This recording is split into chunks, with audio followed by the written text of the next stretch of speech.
এই বইটির বিষয় বলতে গিয়ে আমি একটু কনফিউজড। কথা বলছি বসাক বুক স্টোর থেকে পাবলিশ হওয়া 2 খণ্ডের এক সুবিশাল উপন্যাস ইতি অমানিসার। কিন্তু কেন আমি হলাম কনফিউজড?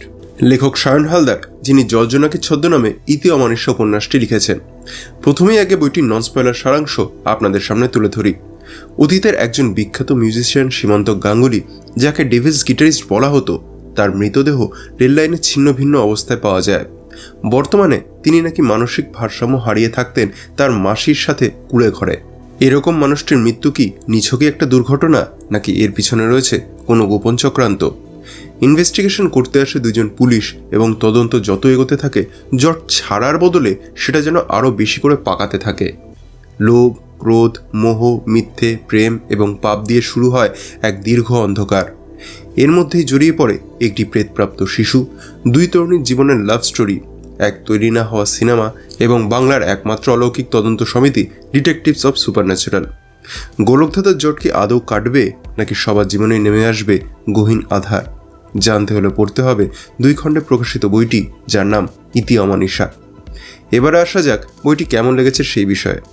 শুরুতেই বললাম না যে আমি একটু কনফিউজড, কারণ বইটির মধ্যে যেমন বেশ কিছু পজিটিভ দিকও পেয়েছি, তেমন বেশ কিছু নেগেটিভ দিকও পেয়েছি। প্রথমেই তাহলে পজিটিভ দিকগুলো তুলে ধরি। প্রথম পজিটিভ পয়েন্ট হলো গল্পের এন্ডিং। সমস্ত রহস্যের জট একদম শেষে এসে খোলে, যেটা আমার সত্যিই খুব ভালো লেগেছে। যেটা নিয়ে আসে এর সেকেন্ড পজিটিভ পয়েন্ট, সেটা হলো এর আনপ্রেডিক্টেবিলিটি। গল্পের শুরু থেকে লেখক খুব সুন্দর করে রহস্যের আবহ তৈরি করতে সক্ষম হয়েছে, যেটা আমার কাছে একদমই আনপ্রেডিক্টেবল ছিল, যেটা একজন পাঠক হিসেবে আমার বেশ ভালো লেগেছে। তাই এই রহস্য তৈরি হলো আমার কাছে নেক্সট পজিটিভ পয়েন্ট। বেশ কিছু জায়গায় জীবন দর্শন নিয়ে বেশ কিছু কথাবার্তা হয়েছে, যেটা আমি পার্সোনালি খুব এনজয় করেছি, যেটা এর আরও একটি প্লাস পয়েন্ট। যে সমস্ত জায়গায় অলৌকিক তদন্ত সমিতির কীর্তিকলাপগুলো দেখানো হয়েছে, সেখানে লেখক তার ভৌতিক ঘটনার বিল্ড আপের অসাধারণ ক্ষমতা দেখিয়েছেন, যার ফলে সেই জায়গাগুলো পড়তে পড়তে যেমন গা ছমছম লাগে, তেমন অনুভূত হয় চাপা টেনশন এবং থ্রিল, যে এর পরে কী হবে। এবং তারপরে যবনিকা পতনও মোর অর লেস স্যাটিসফাইং লেগেছে আমার। এছাড়া কিছু কিছু চ্যাপ্টার বাদে সব চ্যাপ্টারই ছোট হওয়ার কারণে গল্পটি এগোতে সমস্যা ফিল হয় না। এবারে নেগেটিভ পয়েন্টে যাওয়ার আগে বই দুটির প্রোডাকশন কোয়ালিটির ব্যাপারে একটু বলে নিই। বই দুটি প্রকাশিত হয়েছে বসাক বুক স্টোর পাবলিকেশন থেকে।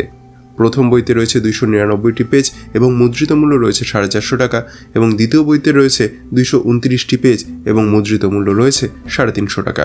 বই দুটি হার্ড বাইন্ডিংয়ে প্রকাশিত হয়েছে, যার উপরে ডাস্ট জ্যাকেট রয়েছে। এই ডাস্ট জ্যাকেট আবার খোলা যায় না। হার্ড কভারের কোয়ালিটি আমার ভালোই লেগেছে। পেজ এবং প্রিন্টিং কোয়ালিটি আমার বেশ ভালো লেগেছে।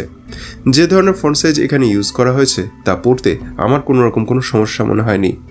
এবার নেক্সট যেটা বলার, সেটা হলো এর প্রচ্ছদের ব্যাপারে। বইটির প্রচ্ছদ করেছেন সায়ন হালদার, এবং ওনার করা এই প্রচ্ছদ আমার বেশ ইন্টারেস্টিং লেগেছে, কারণ মাইকেল অ্যাঞ্জেলোর করা ক্রিয়েশন অফ অ্যাডামের ছবিটিকে খুব বুদ্ধিদীপ্তভাবে উনি ইউজ করেছেন। বইয়ের ভেতরে কোনো রকম কোনো অলঙ্করণ নেই, সেটা থাকলে আর একটু ভালো হতো। বইটির প্রুফ রিডিংয়ে আমার একটু সমস্যা লেগেছে, কারণ আমার চোখে বেশ কিছু মুদ্রণ প্রমাদ ধরা পড়েছে, যেটা পড়তে গিয়ে আমার সমস্যাই মনে হয়েছে। পরবর্তী মুদ্রণে এই জায়গাগুলি ঠিক করে নিলে ভালো হয়।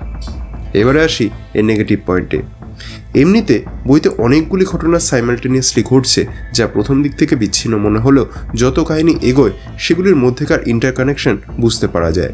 কিন্তু সমস্যাবাদী গল্পের নন লিনিয়ার অ্যাপ্রোচে, এবং সেখানে একবার পাস্ট একবার প্রেজেন্ট, যেমন গল্প বুঝতে বিশেষ করে আমার ক্ষেত্রে খুব সমস্যা করেছে, তার সাথে যখন তখন যে কোনো ঘটনার পাস্ট যে কোনো ঘটনার প্রেজেন্ট ঢুকে যাওয়াতে গল্প বুঝতে আমার খুবই সমস্যা হয়েছে।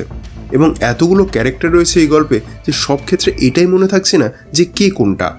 সেই কারণে গল্পের ফ্লো ধরতে আমার কিন্তু বেশ সময় লেগেছে, যার ফলে গল্পের গতি আমার কাছে ব্যাহত হয়েছে, এবং বেশ কিছুবার আমায় বেশ কিছুদিন পজ নিয়ে পড়তে হয়েছে, কারণ ঘটনা প্রবাহ সাজাতে বা বুঝতে আমার সময় লেগেছে।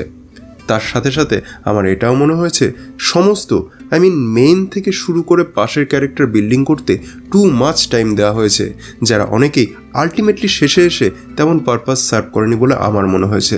শেষে এসে গল্পে একটা শকিং টুইস্ট দেওয়া হয়েছে, যেটা পড়তে এনজয় করলেও পরে এসে আমার মনে হয়েছে যে সঠিক জাস্টিফিকেশন দেওয়া হয়নি, কারণ তার মোটিভেশন নিয়ে আমার মনে ডাউট থেকে গেছে। নন স্পয়লার রিভিউ বলে এর থেকে বেশি আমি উন্মোচন করতে পারছি না। বেশ কিছু জায়গায় ডায়লগ ফ্লো নিয়ে আমার সমস্যা মনে হয়েছে আপনি তুমির ব্যবহারে। গল্পটাকে আরও একটু এডিট করা গেলে ভালো হতো বলেই আমার মনে হয়েছে, কারণ এতগুলো সাবপ্লট থাকার ফলে কিছু প্লট ইন্টারেস্টিং লাগলেও বেশ কিছু প্লট ডাল মনে হয়েছে আমার, কারণ শেষে এসে সেগুলোর আলটিমেট কনক্লুশন পাইনি, যার ফলে সেগুলো কাহিনীকে অযথা জটিল করেছে বলে আমার মনে হয়েছে। এবার উপসংহারে আসি। যারা এতক্ষণ পুরোটা দেখলেন তারা আশা করি বুঝতে পারছেন যে কেন আমি শুরুতে বলেছিলাম এই বইটা নিয়ে আমি কনফিউজড। পজিটিভ এবং নেগেটিভ দুটো দিকই আমি আপনাদের সামনে তুলে ধরলাম। এই বইতে অলৌকিক পাবেন, মার্ডার মিস্ট্রি পাবেন, আবার খানিকটা প্রেমও পাবেন, বিট্রিয়ালও পাবেন, অর্থাৎ আমাদের জীবনের ষড়রিপু রিলেটেড সব জিনিসই এখানে পাবেন। কিন্তু কোথাও গিয়ে আবার একটা কিন্তুও পাবেন।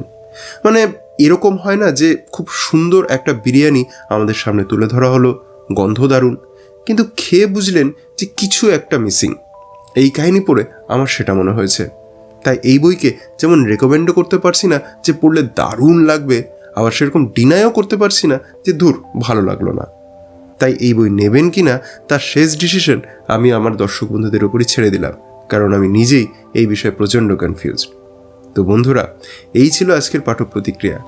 আপনি যদি অলরেডি এই বই দুটি পড়ে থাকেন তাহলে আপনার কেমন লেগেছে কমেন্ট করে জানাবেন।